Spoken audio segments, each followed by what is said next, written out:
Évangile de Jésus-Christ selon saint Matthieu. En ce temps-là, Jésus disait à ses disciples, « Quand le Fils de l'homme viendra dans sa gloire, et tous les anges avec lui, alors il siégera sur son trône de gloire. Toutes les nations seront rassemblées devant lui. Il séparera les hommes les uns des autres, comme le berger sépare les brebis des boucs. Il placera les brebis à sa droite et les boucs à gauche. Alors le roi dira à ceux qui seront à sa droite, « Venez les bénis de mon Père, recevez en héritage le royaume préparé pour vous depuis la fondation du monde. Car j'avais faim et vous m'avez donné à manger. J'avais soif et vous m'avez donné à boire. J'étais un étranger et vous m'avez accueilli. J'étais nu et vous m'avez habillé. J'étais malade et vous m'avez visité. J'étais en prison et vous êtes venus jusqu'à moi. » Alors, les justes lui répondront, « Seigneur, quand est-ce que nous t'avons vu? Tu avais donc faim et nous t'avons nourri? Tu avais soif et nous t'avons donné à boire? Tu étais un étranger et nous t'avons accueilli? Tu étais nu et nous t'avons habillé? Tu étais malade ou en prison? Quand sommes-nous venus jusqu'à toi? » Et le roi leur répondra, « Amen, je vous le dis. Chaque fois que vous l'avez fait à l'un de ces plus petits de mes frères, c'est à moi que vous l'avez fait. » Alors il dira à ceux qui seront à sa gauche, « Allez-vous en loin de moi, vous les maudits, dans le feu éternel préparé pour le diable et ses anges. Car j'avais faim et vous ne m'avez pas donné à manger. J'avais soif et vous ne m'avez pas donné à boire. J'étais un étranger et vous ne m'avez pas accueilli. J'étais nu et vous ne m'avez pas habillé. J'étais malade et en prison et vous ne m'avez pas visité. » Alors, ils répondront eux aussi, « Seigneur, quand avons-nous vu avoir faim, avoir soif, être nu, étranger, malade ou en prison, sans nous mettre à ton service? » Il leur répondra, « Amen, je vous le dis. Chaque fois que vous ne l'avez pas fait à l'un de ces plus petits, c'est à moi que vous ne l'avez pas fait. » Et ils s'en iront, ceux-ci au châtiment éternel, et les justes à la vie éternelle.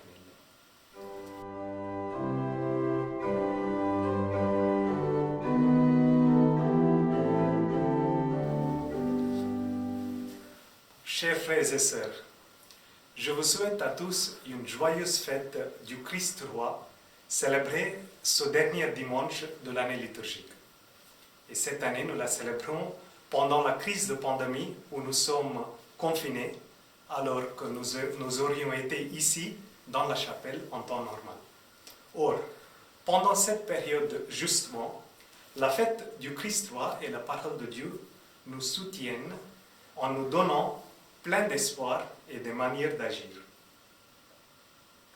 Les 4 lectures d'aujourd'hui se réfèrent à 2 images, celle du berger et celle du roi. Chez Ézéchiel, c'est Dieu qui parle de sa relation avec son peuple en tant que berger qui garde ses brebis.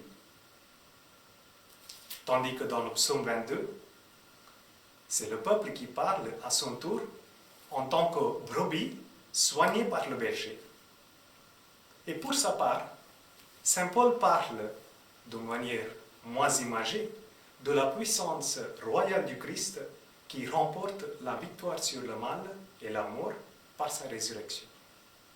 Et enfin, l'Évangile relie les 2 images du berger et du roi en parlant du jugement final et de la responsabilité de chacun. Et ces 4 lectures nous disent qui est Dieu pour nous et ce qu'il attend de nous. La première lecture m'a fait penser à ma propre expérience. Lorsque, durant ma formation, j'ai dû prendre soin des moutons, des chèvres et des buffles pendant quelques jours. Et le point commun entre ces trois types d'animaux, c'est qu'ils ont besoin aussi bien de vigilance que de soins. Et c'est la même image qu'exprime Ézéchiel concernant le peuple d'Israël lors de son exil à Babylone. Tant de découragement pour ce peuple qui se sent esclave en terre étrangère et qui commence même à douter l'existence de Dieu. Et il n'est pas question que le prophète pense tout d'abord à l'avenir proche, la fin de l'exil et le retour à la Terre Sainte. Par cette évocation magnifique de la sollicitude du berger, le prophète non seulement offre de l'espoir au peuple, mais aussi lui révèle qui est son Dieu. Et par la bouche d'Ézéchiel, le Seigneur se révèle.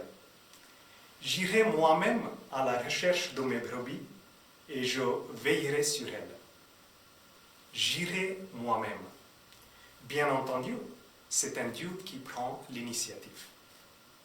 Une initiative par laquelle il nous cherche et nous rejoint là où nous sommes, chez nous, et dans nos situations, quelles qu'elles soient. Initiative par laquelle il se présente proche de nous et comme un ami rend sa présence palpable. Initiative par laquelle il assure sa protection et ses soins, surtout aux plus fragiles, mais aussi à chacun de nous dans nos faiblesses et nos blessures. Il le dit, celui qui est blessé, je la chercherai, et celle qui est faible, je lui donnerai la force. Pensons à notre condition aujourd'hui. D'une certaine manière, nous nous retrouvons dispersés et enfermés par ce temps de confinement. Nous ne sommes pas en communauté dans notre Église. Les célébrations de baptême, de mariage et de funérailles se font en nombre limité. Et notre vie sociale se limite à ne rencontrer que quelques individus. Et en ce temps particulier, que vous nous dire l'assurance du berger qui promet de venir lui-même nous chercher? Comment l'accueillons-nous? Et comment nous laissons-nous découvrir par lui? Ézéchiel le dit à propos du peuple d'Israël quand il s'est éloigné du berger, en adoptant un comportement idolâtre. Et c'est par leur infidélité à l'alliance qu'ils sont dispersés et malheureux. C'est par leur manque de foi. Bref, le prophète fait appel à ne pas nous éloigner de Dieu, mais à laisser Dieu prendre une place centrale dans nos vies. C'était bien l'objectif de l'Église quand la fête du Christ roi a été instituée en 1925 par le pape Pie XI. C'est pour réaffirmer la souveraineté du Christ et nous rappeler que nous devrons nous soumettre chaque jour à sa volonté, lui qui est notre Sauveur et notre Roi. Et cette fête du Christ roi n'est pas sans fondement biblique. En effet, la plupart des prophéties messianiques, dans les livres de Samuel, Isaïe, Jérémie et Daniel, Christ le Messie est annoncé comme roi. Et dans le Nouveau Testament, le Christ est annoncé comme roi à l'Annonciation, comme fils de David, dont le règne n'aura pas de fin.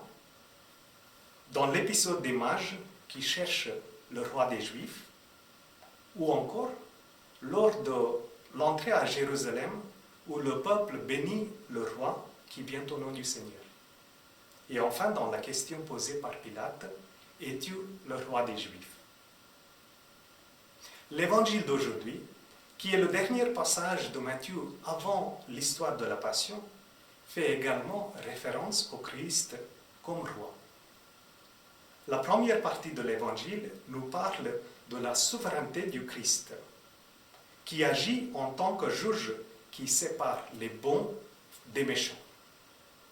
Est-ce que ce roi ressemble au roi de ce monde? Non. Notre roi est un roi qui souhaite rendre son peuple héritier de son royaume. Il nous dit, « Venez les bénis de mon Père, recevez en héritage le royaume préparé pour vous depuis la création du monde. » Il est un roi qui partage avec nous son pouvoir. Il est un roi qui partage son héritage et son être. La deuxième partie de l'Évangile parle de critères de ce jugement. Ces critères sont centrés sur la sensibilité et l'agir pour les autres dans leurs besoins. Par exemple, donner à manger aux affamés, à boire aux assoiffés, accueillir un étranger, habiller celui qui est nu, visiter les malades et les prisonniers. Cette liste peut être prolongée pour d'autres besoins. Bref, il s'agit de l'amour du prochain, de l'amour en action. On est peut-être tenté de penser que ces critères sont d'ordre éthique et social et non pas religieux. Certes, il s'agit de service des autres, mais il s'agit aussi de l'intention de nos services.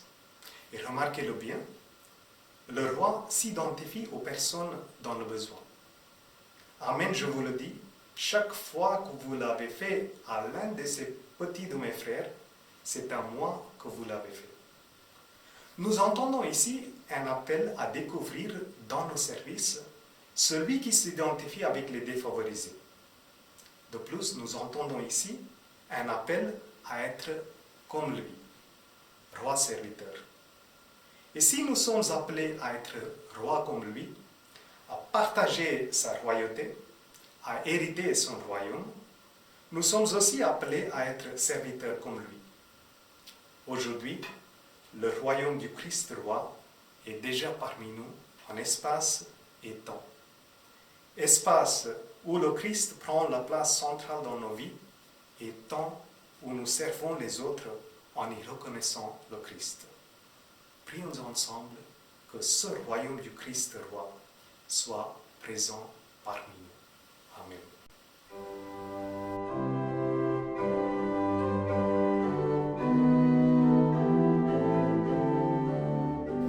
Voici quelques pistes que je vous propose pour intérioriser ces lectures et pour vous aider à prier. Pour vous préparer à la prière, vous pouvez déterminer un temps de silence et un lieu de prière et vous vous sentez paisible. Vous pouvez allumer une bougie ou prendre la Bible dans vos mains pour vous mettre dans une ambiance de prière. Entrons en prière. Mettez-vous en présence du Seigneur qui est en vous et autour de vous. Ressentez sa présence avec tous vos sens. Cherchez à le voir, à l'entendre, à le sentir, à le goûter et à le toucher. Disposez-vous sous le regard de Dieu, un regard plein d'amour. Rendez-lui tout ce qui habite vos cœurs et vos pensées en ce moment et demandez-lui la grâce de vous laisser toucher par lui. Quand vous êtes profondément conscient de sa présence, prenez une de ces deux images dont parlent les lectures d'aujourd'hui. Et si vous choisissez l'image du berger chez Ézéchiel, vous pouvez demander au Seigneur cette grâce. Seigneur, aide-moi à te connaître plus intimement, à t'aimer plus intensément, à te suivre de plus près. Lisez le texte lentement en vous arrêtant là où il vous parle. Vous pouvez vous imaginer comme une brebis proche du berger. Prenez le temps de goûter sa présence palpable et sa sollicitude pour vous. Vous pouvez ensuite penser à un moment fort dans votre vie où vous vous êtes senti très proche de Dieu, que ce soit dans un moment de prière, ou dans un moment de la vie quotidienne, ou dans une rencontre. Qu'ai-je ressenti pendant ce temps? Quel a été le fruit de mon expérience? Revivez et regoutez cette expérience. Pensez avec saint Augustin qui a écrit que Dieu nous a fait pour lui et que nos cœurs ne trouvent pas de repos qu'en lui. Si vous choisissez l'image du roi chez Matthieu, vous pouvez demander au Seigneur cette grâce ou une autre.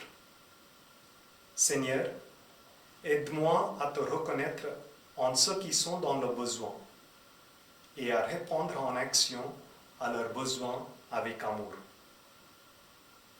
Lisez le texte lentement en vous arrêtant là où il vous parle.